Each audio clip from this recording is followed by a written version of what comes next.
Welcome. It is April 15th, 2018. And today I'm going to talk about awakening and some of the ways psychology of modern day psychology would explain it and what it's like, and just get into some of the details of how to make this abstract idea more concrete.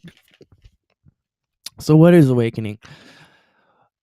I define it as a series of insights into your own mind that increasingly make you aware of the fact that we share one mind, and not a believing that we share one mind, but a knowing that we share one mind.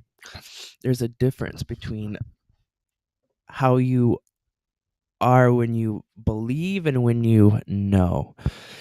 And you can make that determination between believing and knowing by how much someone really knows about themselves and what they can say about it, because there's really no faking having been awakened. You're infallible to other people, basically. Okay, so in the process of awakening, what you're basically doing is taking back your projections. Our reality is a projection of the totality of our mind, and as you bring it in, you're becoming more whole. And that's why in Jungian psychology we call it wholeness, because you're literally making a conscious connection, consciously understanding all the parts that make up you. And instead of saying the world is outside of yourself, you're realizing how it is inside of you and how it is all you. And that's the primary reason why taking responsibility for your life and owning everything is what I would consider the first step anyone needs to take when becoming whole, because we're talking about a world of peace and love, and you're not going to have a world of peace and love where people are blaming each other for their problems and not seeing what their role is in this big but small mind we exist within. So why are these ways of conceptualizing it important? Well, as we go forward into the 21st century, well, before the ideas of the unconscious existed, the idea of projection wasn't really something that people could talk about as a conceptualization tool. In the Bible, they used a lot of metaphors and parables and all those things that were saying similar ideas. Jesus was just a master psychologist who understood how the mind worked so well, and his ability to conceptualize how the mind works. We're talking about the exact same mental processes as described in the Bible, and he and the writers of the Bible were so good at breaking it down into ways people could understand. And we're just breaking it down into ways we can understand in the 21st century. But not just that, getting it even a step beyond that to where it's becoming even more clear, and something so clear that ultimately the paradigm itself changes as the language eats up this ideas of awakening, and it comes integrated into with all of it. So awakening is increasing insights about your own mind. And as we progress through the 21st century, we're because awakening is a process of just integrating what's already within your unconscious, and it's automatic. The goal is simply to consciously accept the process instead of resisting it. In the Bible, in the story of Moses crossing the Red Sea and it parting, is a good example of what this is all about. Before that, when Moses was asking for the Israelites to be freed from the Pharaoh, you have the 10 plagues. And after each plague, the Pharaoh, he goes to his own magician or whatever, and he asks him, and he's like, was this an act of God? And the guy, his advisor, ends up saying, yeah, this looks like it's God. And he's like, oh no, okay, oh geez. And then a day goes by and nothing happens, and it's a day past the disaster, the plague, and then he's like, back to normal. I'm sure that's pretty familiar, but that's how the world out. It's just that is human nature. Something bad happens, you recognize it is bad. A short period of time passes, and then you're just back to normal. And that's what happens in this plague story. And that is how this plays out going forward. A series of things are going to happen, trying to get you to consciously recognize what is going on. And that's already been happening with climate change, UFOs, internet, decentralization of Bitcoin, ADHD medication, and drugs. These are all signs of what's coming up from the unconscious and what we're being driven towards. And I talked about this in the previous podcast about feminism and how that's a motif that's been repeated throughout time. And that's what's going on right now. And it's up to us to consciously accept God trying to guide us towards pure love. And I know that just sounds just the most horrible thing of being forced to return to pure love, but that's what we have to deal with here. So I'm going to read a passage from this book, Ego and the Archetype. It's a great book if you want to learn more about archetypes. So the term Red Sea, used in alchemy to refer to the tincture of the elixir of the philosopher's stone. In alchemy, alchemy was people trying to make sense of the process of spirituality in originally in the scientific way of the time, and they were projecting it onto the philosopher's stone, which is really a symbolization of the self, and bringing what the self is the God with inside. And throughout time, what you have is astronomers studying the mind and how the mind is related to the universe, and then it comes into gods, and then it comes in farther to gods and the weather, and it comes into Jesus, and now it comes into the philosopher's stone. In today's day and age, we're just studying the mind at the level of the brain, which it's still coming in farther because we realize that that's just a silly thing to think that consciousness arises from the brain, as I've talked about before. So the term Red Sea, philosopher's stone, this alludes to the fact that the church fathers equated the Red Sea with the blood of Christ, in which Christians are baptized symbolically. That's the motif of the water in a symbol of rebirth from the mother in feminism. The Red Sea permitted the Israelites to pass through but drown the Egyptians. Young notes that the Gnostic interpretation of this image as indicating that the Red Sea is a water of death for those who are unconscious, but for those who are conscious, it is a baptismal water of rebirth and transcendence. Okay, so I'm going to repeat that last part again. It is a water of death for those that are unconscious, but for those that are conscious, it is a baptismal water of rebirth. And that sums up the main point that I am trying to impress upon people who listen to this and watch this. And that's the message from God to consciously take part in your own spiritual awakening instead of resisting it, because it's going to be a chaotic mess if you don't simply recognize what is going on.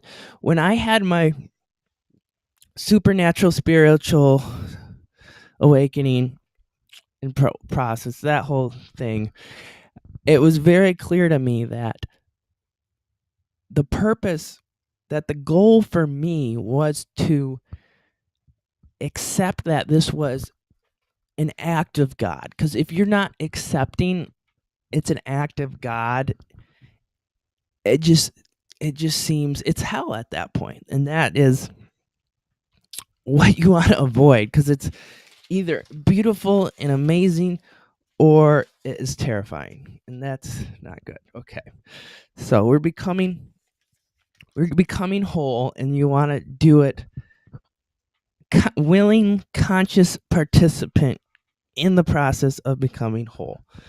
And we're all in this together. And here we go. Okay. So you want to consciously accept, and where is it? All capabilities. Okay. So the world we live in, our projected out world, is a mind prison. We're trapped by our beliefs in what we think about the world, because the God represents this infinite eternal. And the infinite eternal is much more real than the ego's finite and temporal resolution on reality. And God can only be kept out through fear and irrationality and just a limited perspective. What I saw during my experience is that, I was seeing from the perspective of the all-seeing eye, and I was seeing the God self within everyone. And all that I saw was people terrified in not knowing it, in not realizing that they're acting out of this terrified state. What naturally arises from this terrified state that is inevitable, because it's so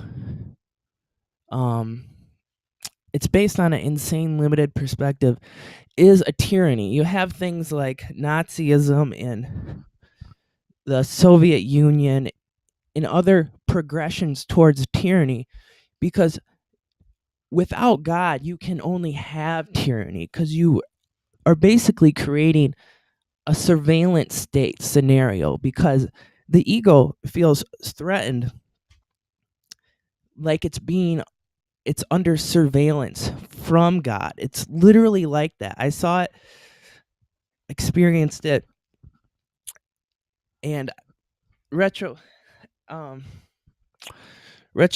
I read A Course in Miracles, and it also talks about this idea of a tyranny, and that's what fear creates, because it's literally like, what I sensed was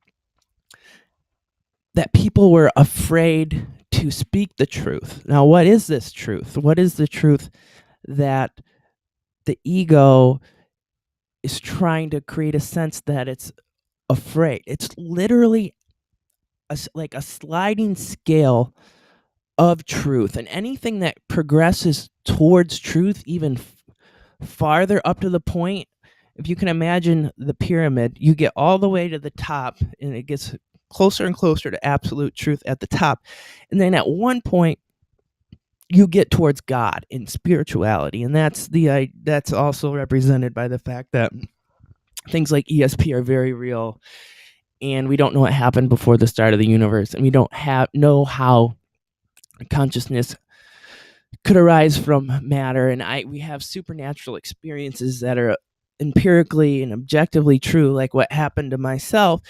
And so the ego's paradigm of fear and finite can only exist in a state where everyone's within this cultural mind prison where people aren't allowed to speak certain truths, not all truth, just the truths that go against the predominant beliefs are protected against. And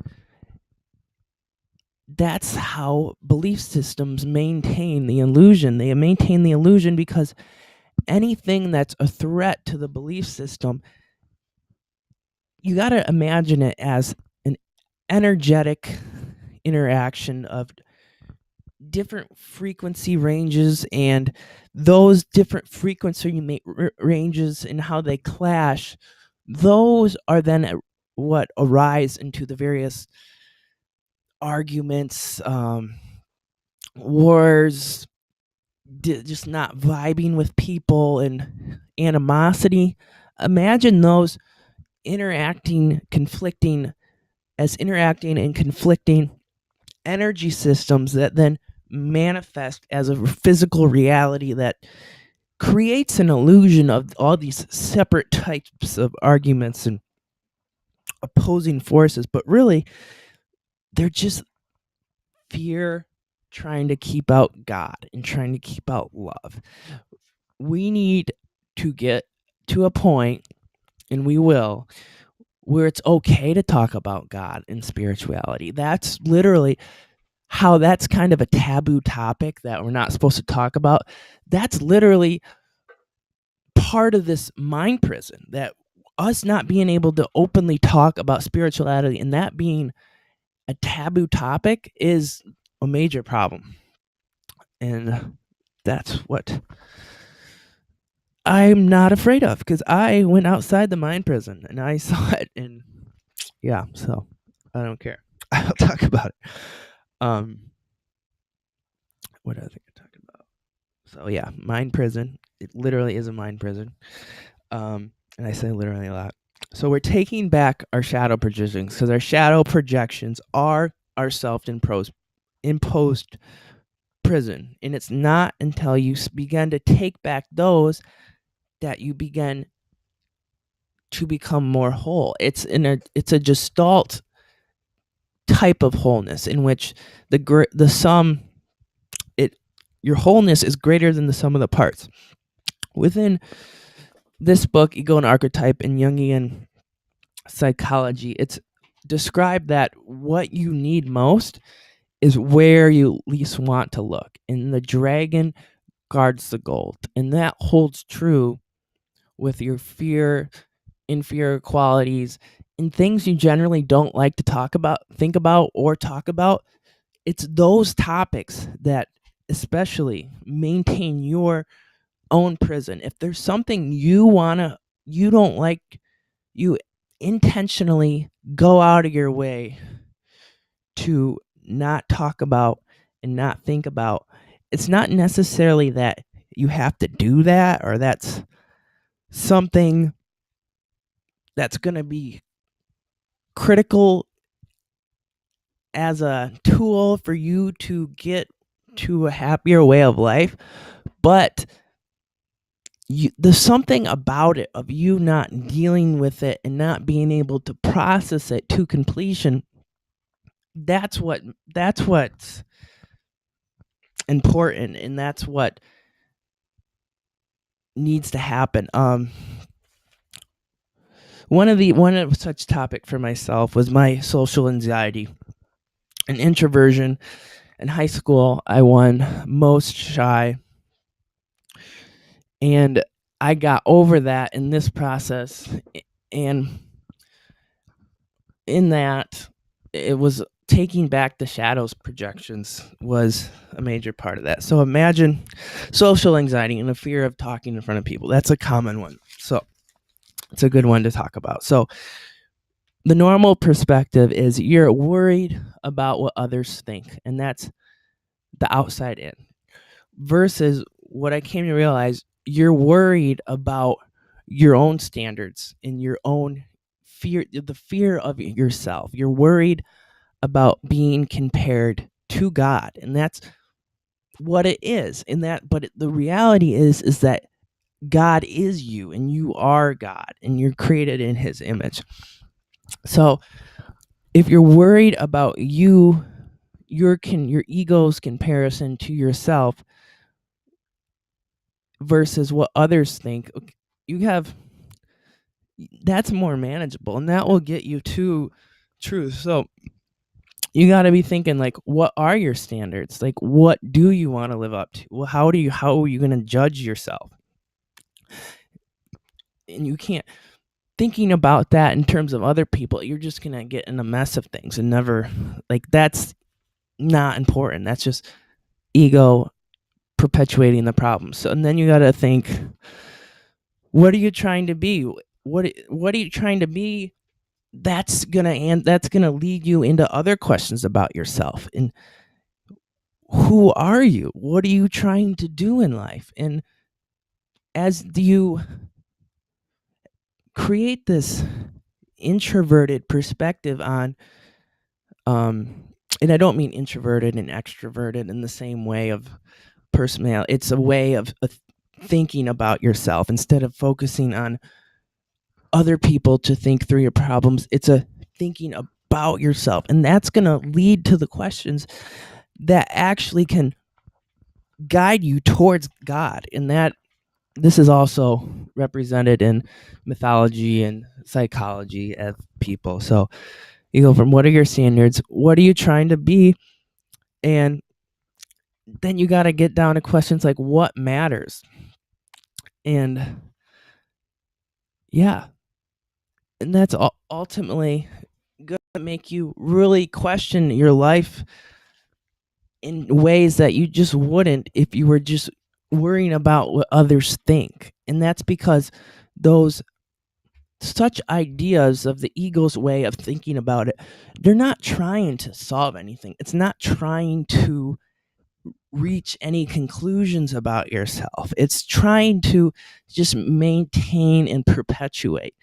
And I have this graph that I don't know if you're watching on YouTube, but I have this idea of core beliefs. If your source self comes through, and it's coming through like a prism, and on the near side of the prism you have your core beliefs, and everything that comes after your core beliefs is going to be affected by it, versus your ruminating beliefs that on the far side of the prism, anything coming through, it's going to be affected by what comes before it. And your ruminating beliefs, thoughts, is not really affecting that. Those are those surface level thoughts. And that's where most people operate, not these questions. And you get to these deeper questions through thinking about it from the projection perspective. And that's one of the many reasons why the projection perspective and the dream perspective is much more valid. It's practically useful and empirically true to be useful, as you can think through on your own and in Jungian psychology. So in another one, like, someone says, you're talking about those deeper questions, like, I don't know, man, I'm just trying to be a doctor. Okay, so you want to be a doctor. Then what? What are you I'm not a diss on doctors, but okay, you want to be a doctor, you want to help people. Help them do what? Help them be healthy? Help them be healthy so they can be happy? How are they happy? And what do they want? And then you get to questions like, what do you want? And what makes a person happy? And you get into questions like that, and it's living a meaningful life. And I'll go about this, but meaningful and reasonable. And you can't, and those questions are so much deeper. And all those questions, when you think through them till the end, they ultimately lead back to those perimeter questions of the meaning of life. And those perimeter questions just highlight the limited scope of the ego, and ultimately the irrational nature of it and how it exists within this much bigger system of God, and it's just keeping it out. It only maintains its existence by keeping out God, and that creates insanity. So that's that. Your fears and those negative aspects about you, if you stop thinking about what other people, how they're affecting you, and how those negative things about you are affecting you, think about what you can do to just understanding them and bringing them back in and thinking about what you can do versus what people and what world is imposing upon you. Because the truth is, if you can keep this in mind, that it is a projection and that it is like a dream, you'll learn much more about yourself.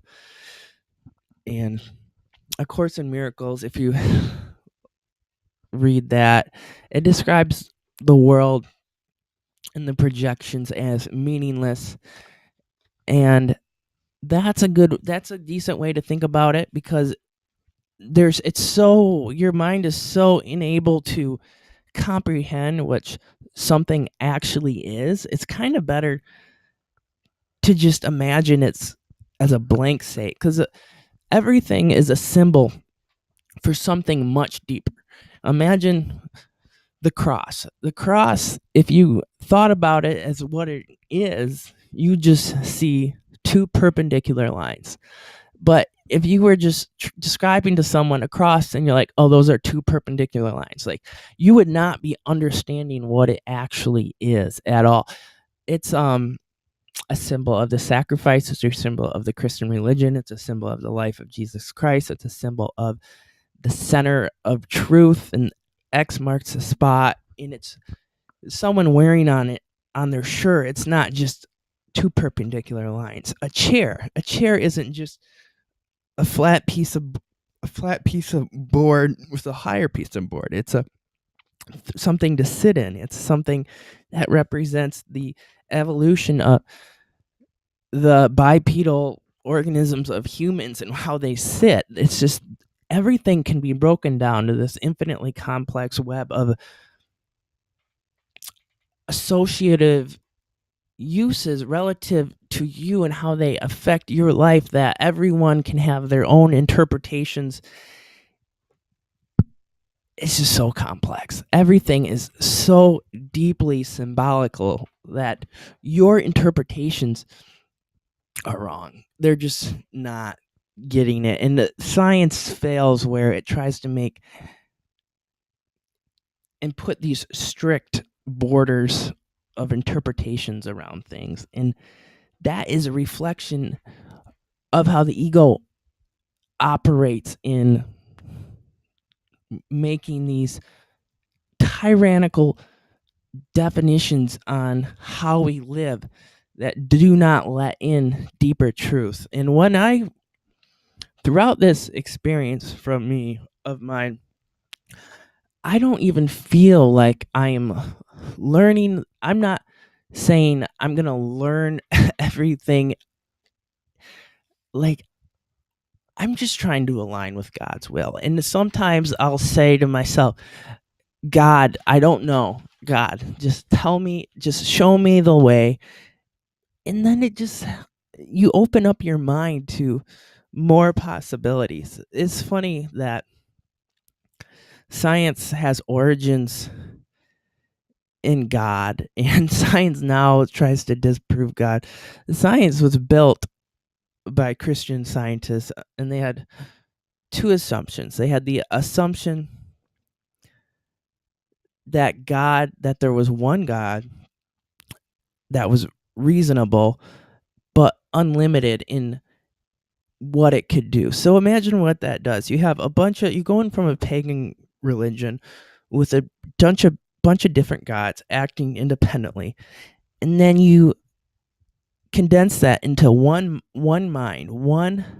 mind from many minds. In that action, you just made so much possible. You made conceptualizing what is going on so much more doable and manageable. And not only that, you gave it the idea that it's unlimited. It's one logical but unlimited in capabilities. And that's why science took off when it did, and why Christianity played such a important a role in science, because and we've lost sight of that it's an unlimited capabilities. And that's why consciousness and the study of the brain is so stuck and so irrational, and how it excludes things like ESP and spirituality and just the whole realm of Jungian psychology, that so coherent and so valid in the unconscious, and things like the anima and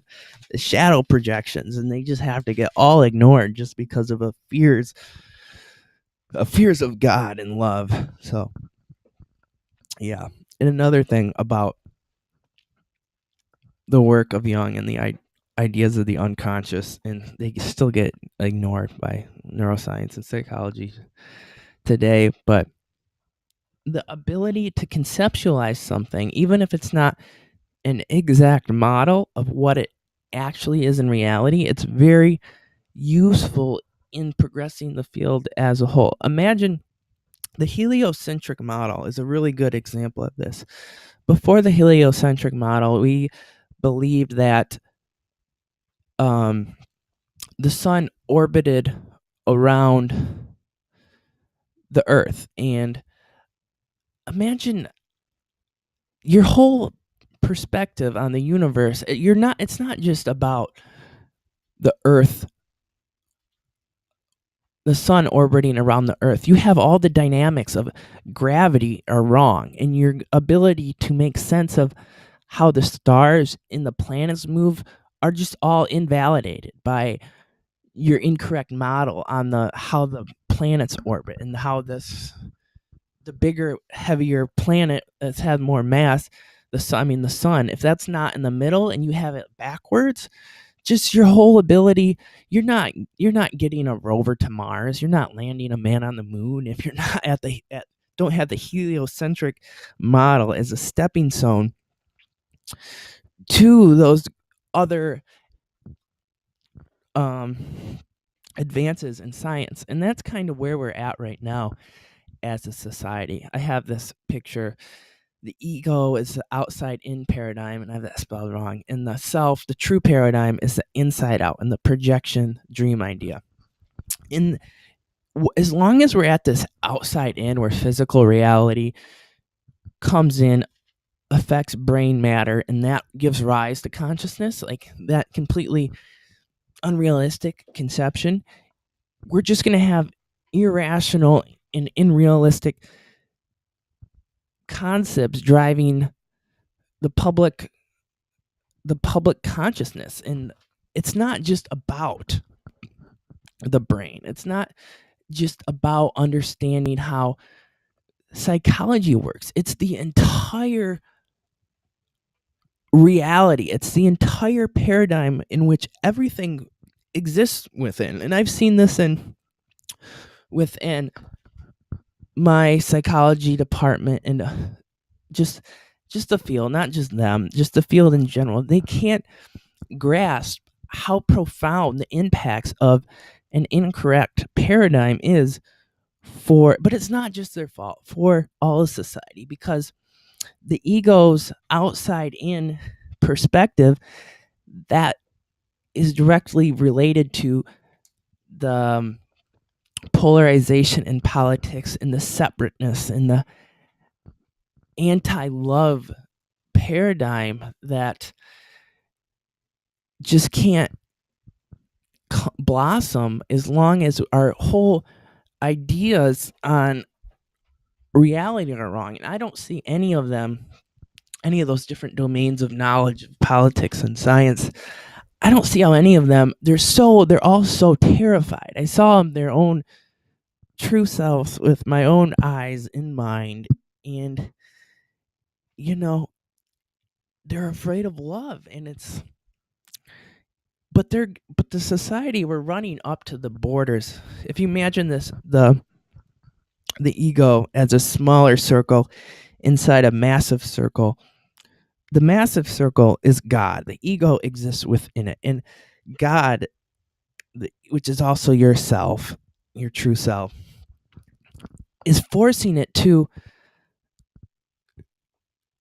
come like disintegrate. And that's what the idea of Jesus and the sacrifice and all this animal sacrifices throughout history. And it's because the self sacrificed the ego to become whole and resurrect. And that's another thing I wanted to talk about and then mention how karma and the evolution of your soul exists within lifetime. If you imagine, a good way to think about karma is grade school. You're going through grades 1 through 12, and in each grade, you're learning different lessons, and hopefully you don't have to repeat the grade and you learn the lessons. But within that grade, you have two things. You have fear and you have love. And what you love has in front of it what you fear. And you can either avoid your fears and just get stuck where you are and become resentful and not get what you truly love, or you can say, I'm really interested in science, and I'm going to do what it takes to get the grades and get that degree, or follow your interest, or you want to have a girl you like you back, and you're going to do all you can to make yourself into the person you think they'll like, just to get what you love. And it's this idea of like, guys will work hard to get a job, so then they do things they don't like to get a family and love. And that's normal. That's fine. That's just how it works. So you're going around this circle of your life, and you are born, and you go out to the world, and you come back, and then you die. And as you go around the circle, you have fear. You can imagine it going fear, love, and you're not going to get what you want in life unless you are also doing things that you don't always like. But there's a different way to live. There's a different way to transcend all of that and not be caught in this. Well, this also happens when you overcome your fears and you have less fears left, but there's always more. It just keeps going until even Buddha, he lived his whole life, and then at the very end of the life, he found out that he had a son, or this might have been a different Buddha life, but he had a son, and it was like he became enlightened, and then it's like, I had a son I didn't know about, so then he's looking for him, and that's just that'll be a buzzkill to your enlightenment for sure. So love, and this is transcending that cycle of overcoming fears and love, and that's your attachments. You're in Buddhism and Hinduism, you have the idea of attachments, and that's because if you're always trying to get things you want in life, material things you want, then you're also having to overcome fears, and then you still have those fears, but then you get something you want, and then you always want something more, and then you have more fears, and it's just a mess. And that's why they had the idea of just going away from the world and waking up that way. But there's a different way. And that's just recognizing this is a dream, and that's what Christianity, the Westerners, they're really hyperactive and try to get everything they want really fast. That's what we're really just trying to wake up fast. So love is your true self. And our fears are in some ways a relationship to our ego's fear of being shown its true nature and eliminated by love. But that's good. That's the end goal. Your ego's limited beliefs will be destroyed by love, and that's good. But when in the Bible talks about judgment day and just general the devil, judgment is the judgment from yourself, not from Jesus. Well, the judgment from Jesus is also Christ is also just a metaphor for judgment of yourself. And the idea of the meek will inherit the earth, and those last will finish first. What that means is, if you're meek, if your ego is meek, then it's willing, then it's in prison of it with beliefs are going to be more amenable to new ideas and new information. And if you're so heavily invested within the fear-based delusions, then it's going to be harder for you to give that up, and it's going to be more painful. And the judgment from God is really because the progression back towards God and this paradigm shift and all the forces driving that are inevitable and outside our control.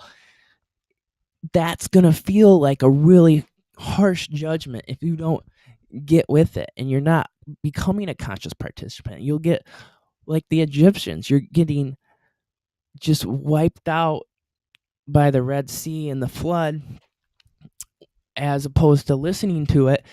And this Moses listened to it, but he's still going out in the desert for 40 years, and he's lonely, and that's part of it. But it won't be as lonely if we're doing it together and you have people to do it with you. And that's why we're here. So a meek person is a person with less thick belief projected prison walls, and that is bringing back your projections. And I'm talk about the metaphysics of the projections themselves and all those zombies, UFOs, the internet bringing unity, climate change, Bitcoin, just the speed up of everything, feminism and the women's rights and all that stuff are like the walls of the prison. And those are beliefs in even cell phones and the social media addictive part. Social media and cell phones, there's a good way and bad way to use them. But for the bad way, you're a zombies, and that's the dead, because people literally are like that. And when in the Bible and the rapture, and it talks about raising the dead and Jesus raising the dead, that's a spiritual awakening. That's being able to be meek enough to hear someone like me and not just go, oh, that's crazy, or oh, that doesn't fit my paradigm, or oh, that kind of is appealing, but I'm not gonna get my stuff going on. I gotta play my video games and check my Facebook and Instagram. Like that's crazy. We're talking about your eternal divinity. That much more important. Okay. So love is. So I'm going to talk about. So why does, and also another way to think about it is neutralizing the projections. Like the Trump-Obama, the goal would be to recognize each side is insane and say left and right, okay, they're both insane. Then approach it with a clear head. We're not just saying everything is not important. No, we're saying if you're caught up in the projections and not recognizing them as they are, you're not then equipped to deal with them in a sane state of mind. And I went through an extreme projection because I'm this archetypal hero manifested and just born for this. But no one's saying to just quit your job and do. Also, I went Jesus and Joseph and John Dean. What do we have all in truth? We all went to jail because the archetype is that. Because the truth is so opposite of what's going on, you're not afraid of jail. And Well, it was kind of scary, but now I'm not. I would go to jail to prove a point. That would not be. If I had to go, yeah, I wouldn't be scared to go to jail to prove a point. So yeah, in the jail, because you went there for truth to become fearless, and society can't deal. It's so like it's a tyranny against God. That is true. You will learn that eventually. So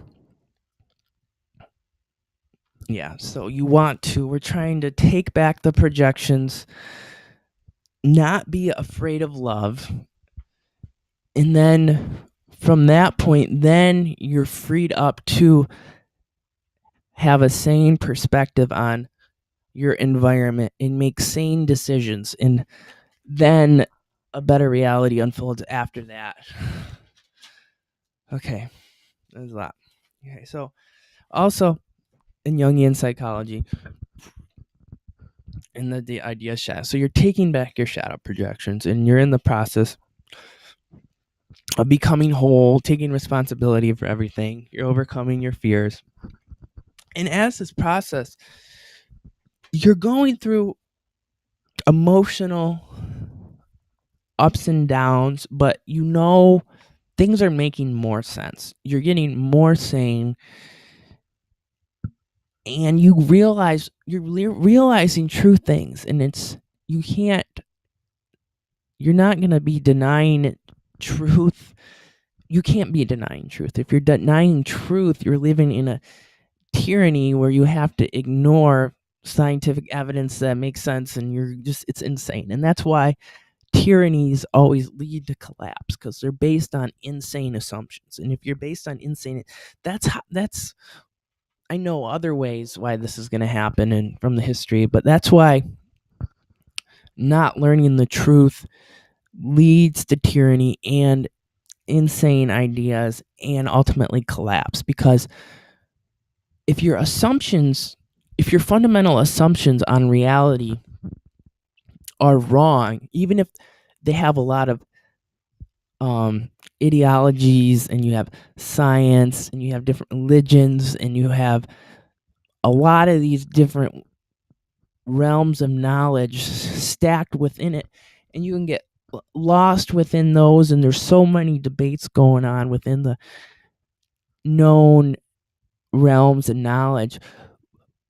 And when you're caught in all that, you lose sight of the fact that on the perimeters, there's no explanation for these profound ideas. And that's where we are right now. We're just pushing out. We're trying to, neuroscience is looking at the brain, and we're right at the level of the neuron, and we don't know why consciousness would arise. And then someone like me pops up with a supernatural experience, and we have all this ESP, and all that has to get ignored. And if your paradigm relies upon ignoring that, there's something wrong with it. And when the fact is also that it's trending towards collapse in the same way it has,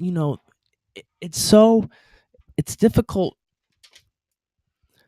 it's so backwards and so insane. And once you realize that,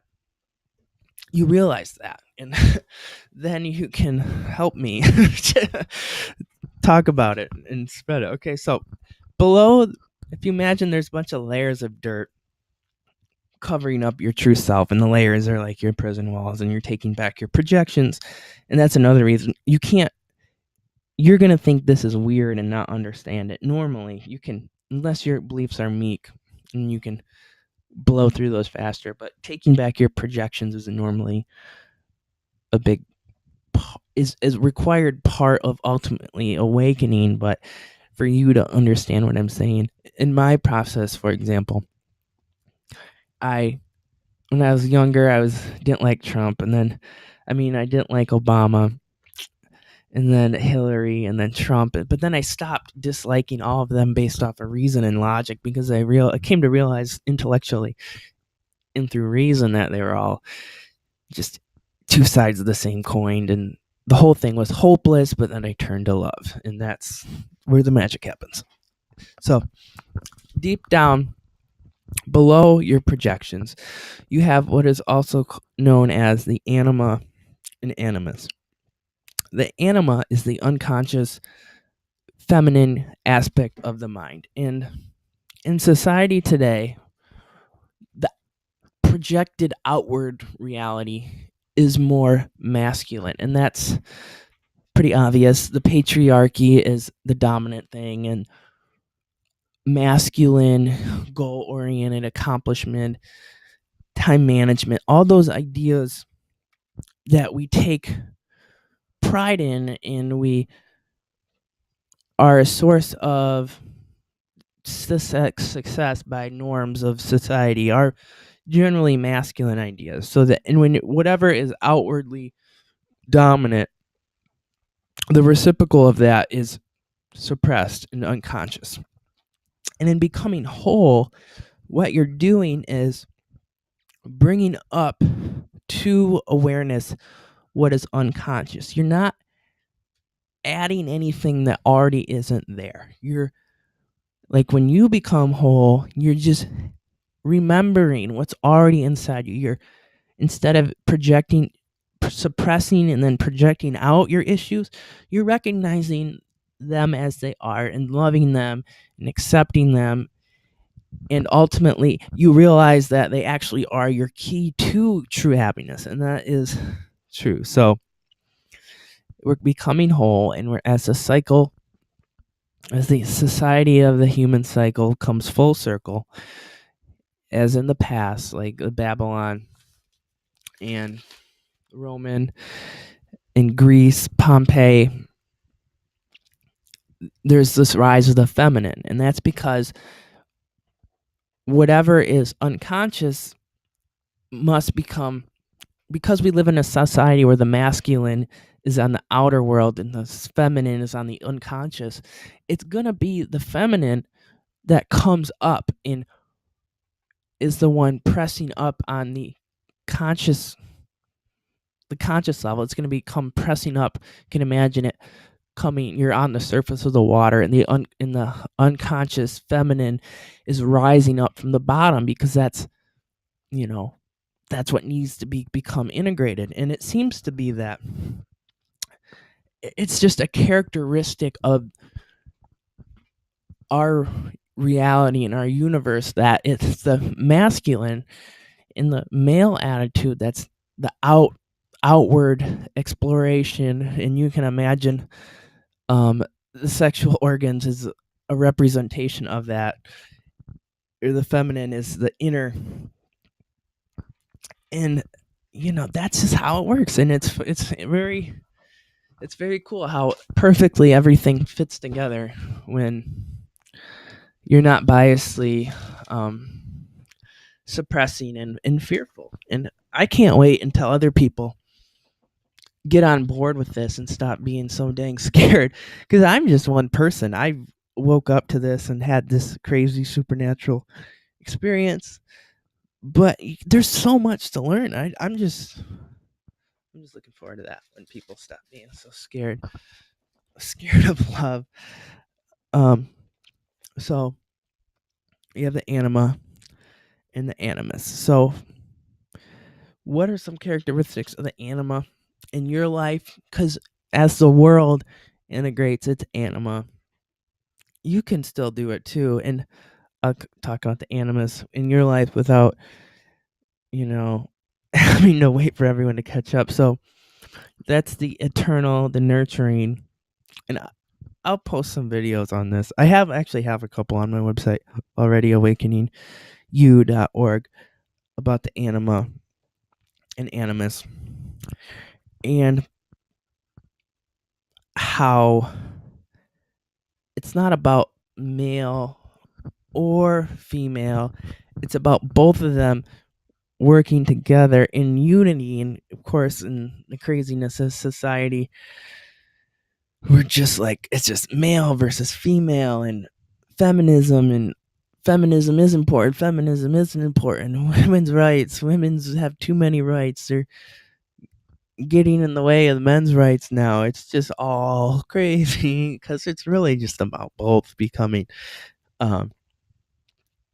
It's about the individual becoming whole, and then how the individual comes whole, because it's an inside out problem.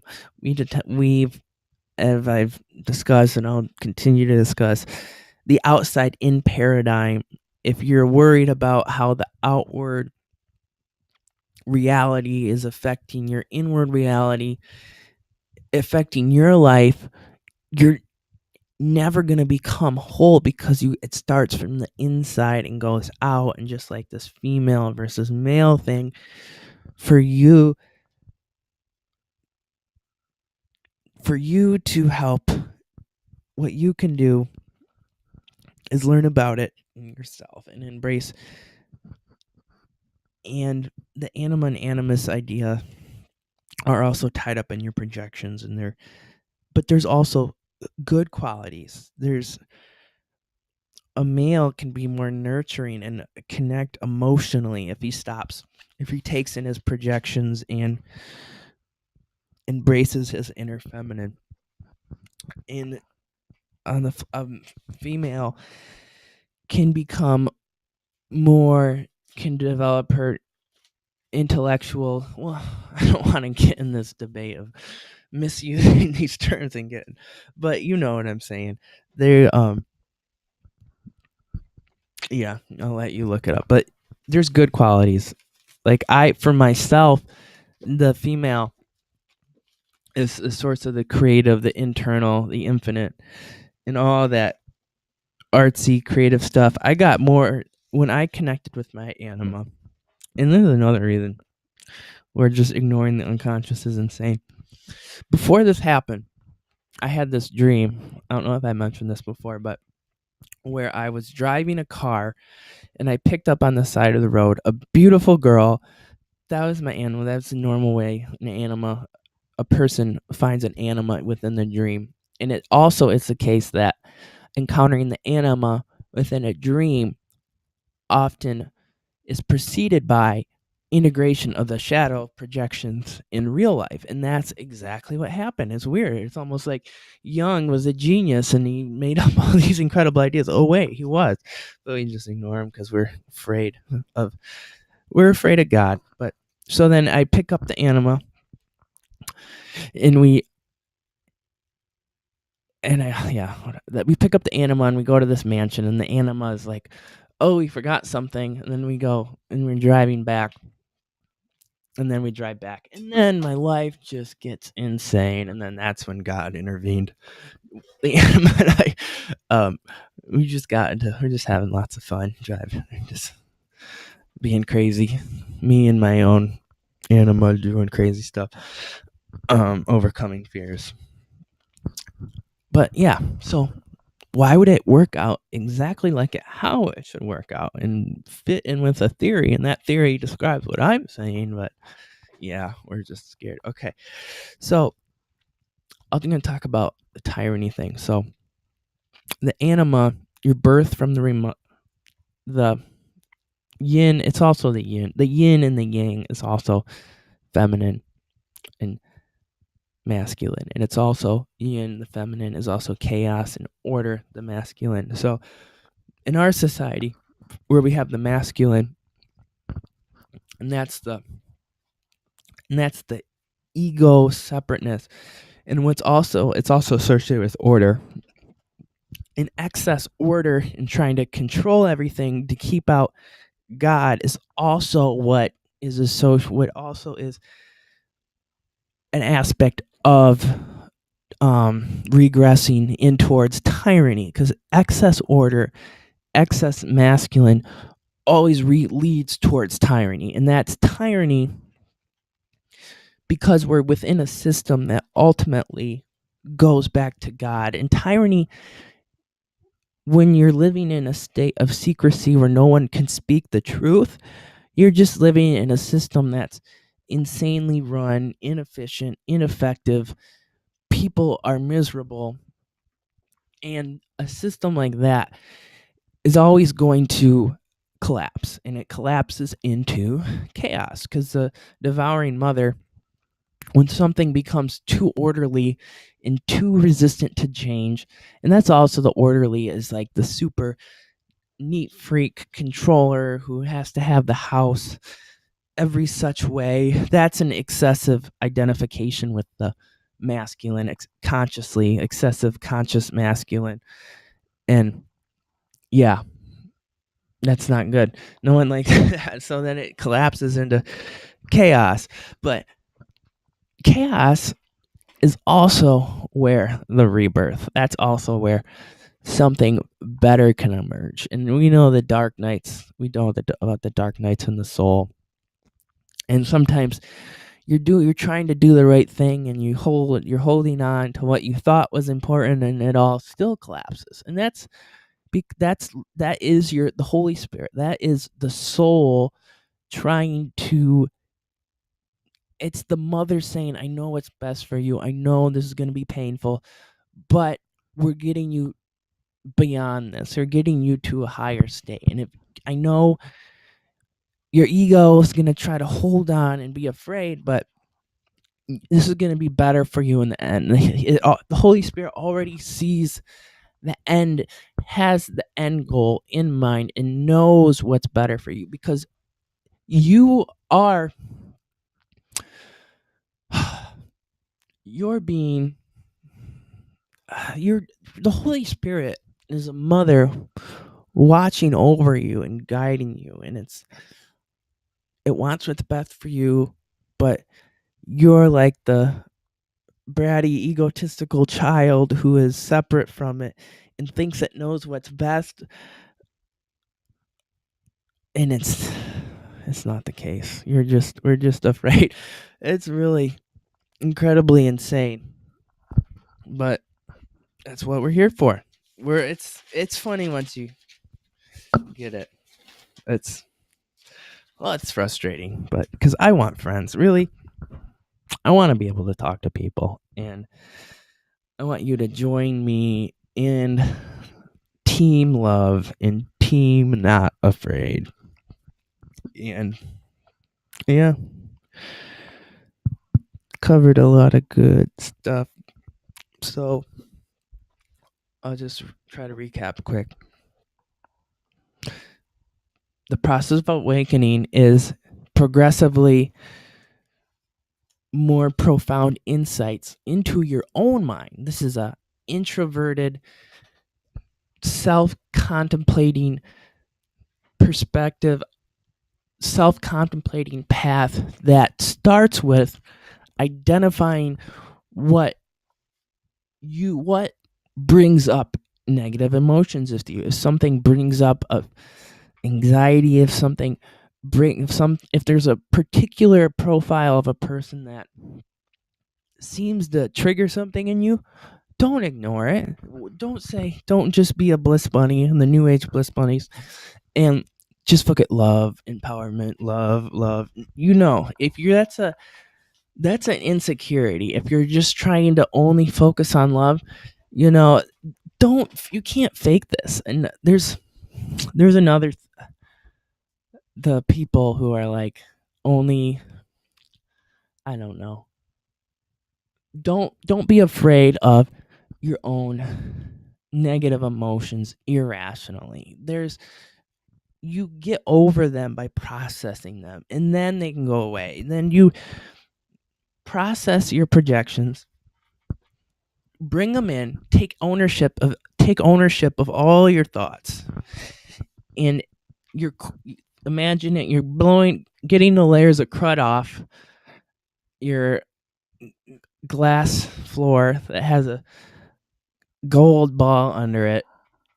I actually saw this in this experience. I imagine everyone has a little gold ball light, at like the base of their head, but it's covered by these thick black walls. It's just, yeah, and it's trying to get out. And we're all in this. You guys were all helping me wake up. You just didn't know it. And that's another way. You're not really gonna be afraid of stuff when you know everyone's trying to wake you up and is on the same page.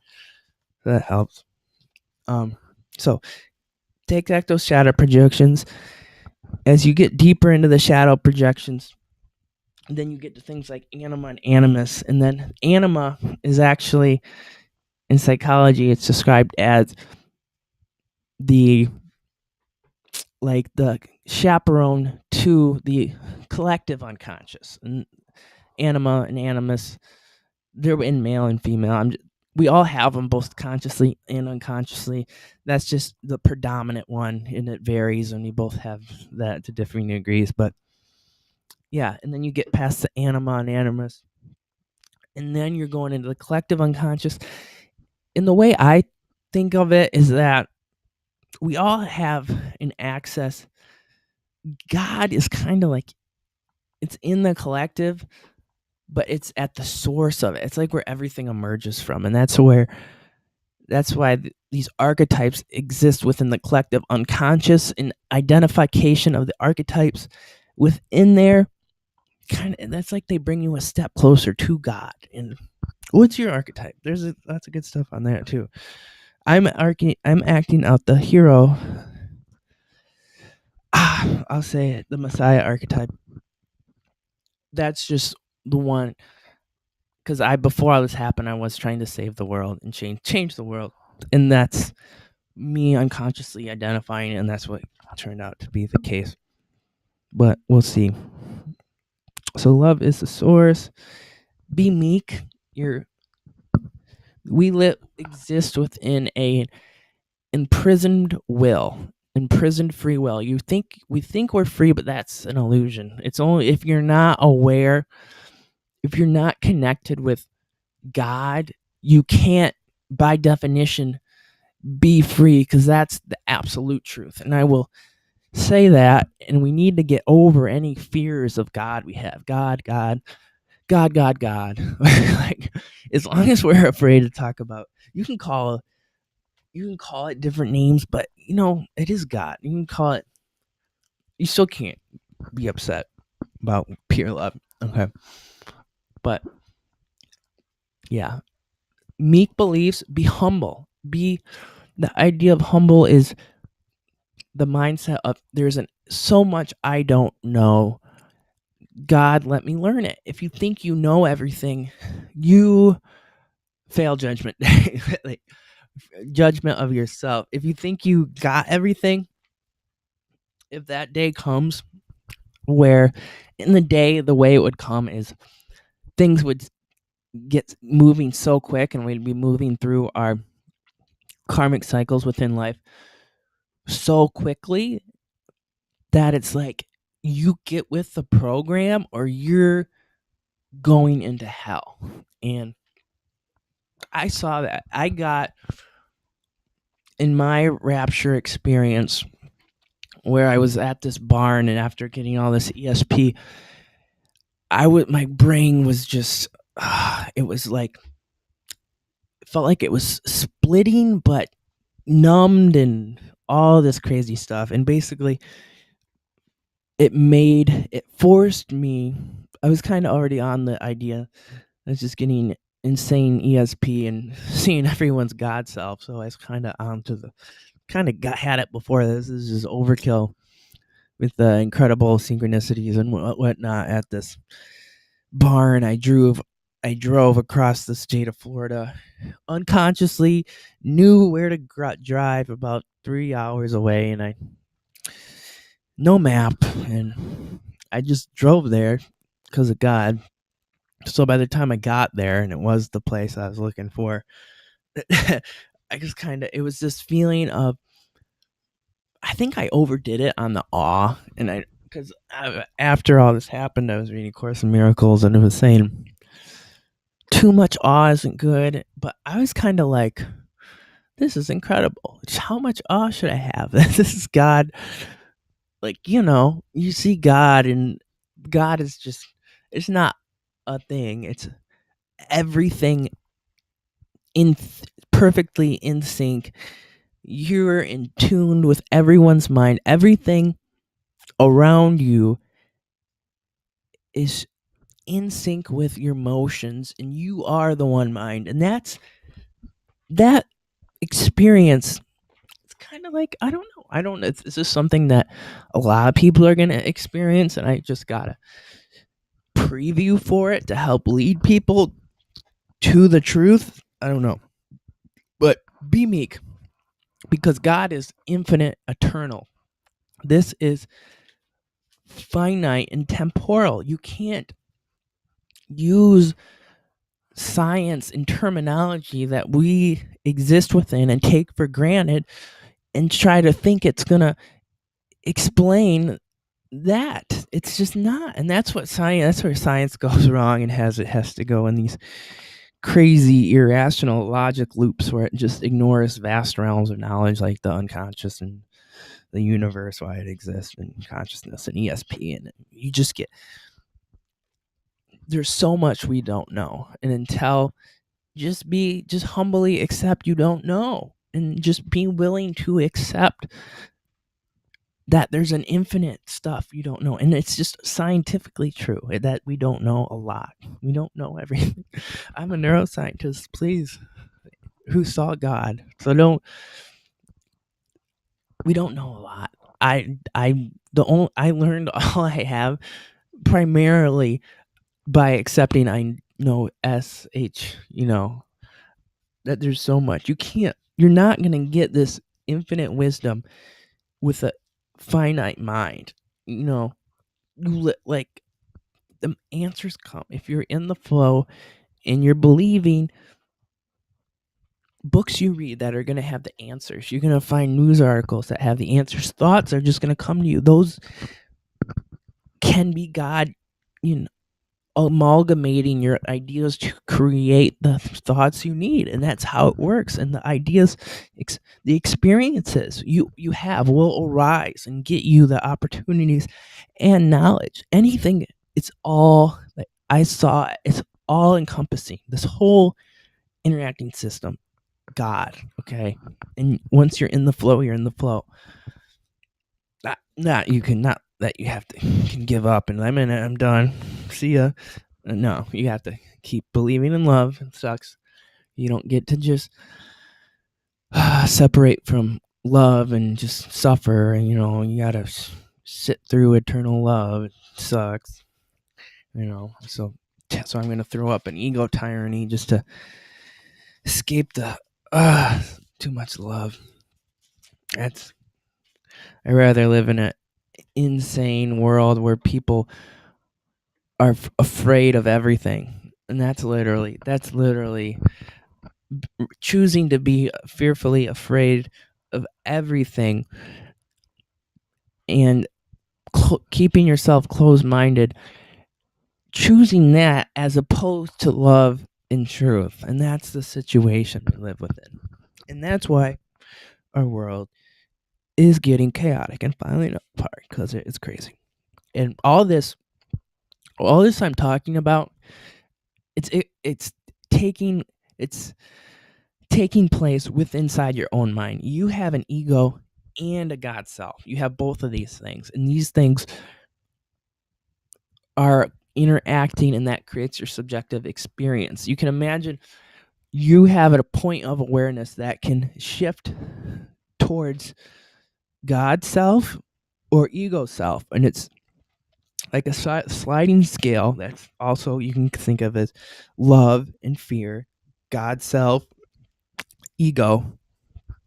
And you're trying to take that awareness and move it towards the God self. And that's what taking back your projections, and if you're reducing the separateness. In ego projects everything out. If you love something, it's outside of yourself, and you gotta stress and desire and kill for it and do all these things to get it. God's self is like, I already have that.